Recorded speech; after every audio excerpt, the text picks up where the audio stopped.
ما دعوت دعاء إلى الله إلا استجابه الله لي، إلا دعاء واحدا لم يستجبه الله لي حتى الآن.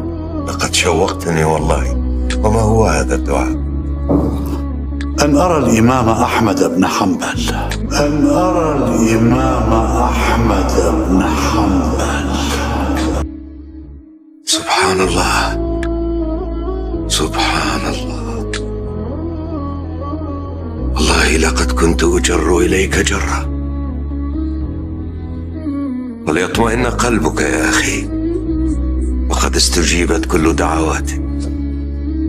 كيف ذلك؟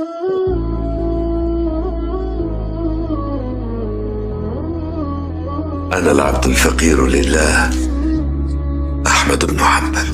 أنت الإمام أحمد بن حنبل؟ الحمد لله، الحمد لله.